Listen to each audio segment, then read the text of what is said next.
భారతీయ జనతా పార్టీకి సంబంధించి వ్యూహం ఆషామాషిగా ఏమైనా ఉంటుందా? ప్రస్తుతం ఇంకా బీజేపీలో ఉన్నటువంటి వాళ్ళకి అవగాహన రావాల్సినటువంటిది ఏంటంటే, ఆంధ్రప్రదేశ్లో తెలుగుదేశం జనసేన బీజేపీ పొత్తులో simple logic. Bharatiya Janata party ఏం తెలుగుదేశాన్ని ఎత్తినేసుకోదు. ఎట్లయితే చంద్రబాబు నాయుడు బీజేపీని ఎత్తినేసుకోడో, బీజేపీ కూడా తెలుగుదేశాన్ని ఎత్తినేసుకోదు. సేమ్ టైం ఫార్ములా ఎట్లా ఉంటుంది?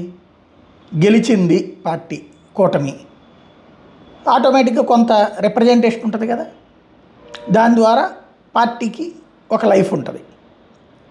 లేదు ఓడింది, ఆ తర్వాత తెలుగుదేశం పార్టీ వాళ్ళకి ఎక్కడికి వెళ్ళాలా? జగన్ తొక్కిన తొక్కుడికి మొన్నటిసారి ఎట్లయితే భయపడి బీజేపీకి వెళ్ళారు కొంతమంది నాయకులు, అదే పరిస్థితి ఉంటుంది కదా. రాయలసీమలో ఆదినారాయణ రెడ్డి ఇట్లాంటి వాళ్ళు అందరూ ఎందుకు వెళ్ళారు? జగన్ తట్టుకోవడానికే కదా. రాష్ట్ర సూరి కానీ ఇట్లాంటి వాళ్ళు వచ్చింది బీజేపీలోకి, లేకపోతే వాళ్ళకి ఏమైనా బీజేపీ మీద ప్రేమ.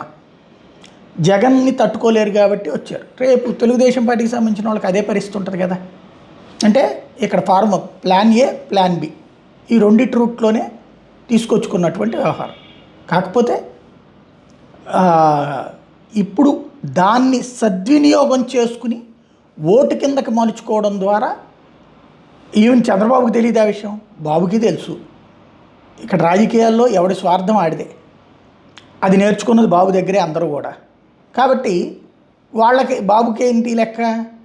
వాళ్ళ అవసరం ఉంది కాబట్టి మనం ఉపయోగపడుతున్నాం, మనం వాళ్ళ అవసరాన్ని వినియోగించుకుని ఈ ట్రిప్ వచ్చేసేస్తే ఆ తర్వాత బీజేపీని దొక్కేసేయాలి.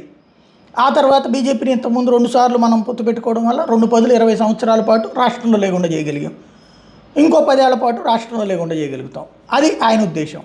పవన్ కళ్యాణ్ కాన్సెప్ట్ ఎట్లుంటుంది? పొత్తు వస్తే మనం ఆటోమేటిక్గా కొన్ని గెలిస్తే కనుక మంత్రి కొన్ని ఉంటాయి, మనం ఒక లైమ్లైట్లో ఉంటాం. ఓడితే ఆ తర్వాతన చంద్రబాబు ప్లేస్ని మనం ఆక్యుపై చేయొచ్చు. అది ఆయనకు ఉన్నటువంటిది. టోటల్గా ఎవరి లెక్కలు వాళ్ళకు ఉంటాయి పొత్తు ఈక్వేషన్స్లో. కాబట్టి ఎవరి పార్టీకి అడుగు ఓట్లు వేసుకుంటారా, పార్టీలో ఉన్నటువంటి కూటమిలో ఉన్నటువంటి భాగస్వామి పక్షాలకు ఓట్లు వేస్తారనేది ఆయా పార్టీల కార్యకర్తలు డిసైడ్ చేసుకోవాల్సినటువంటి అంశం.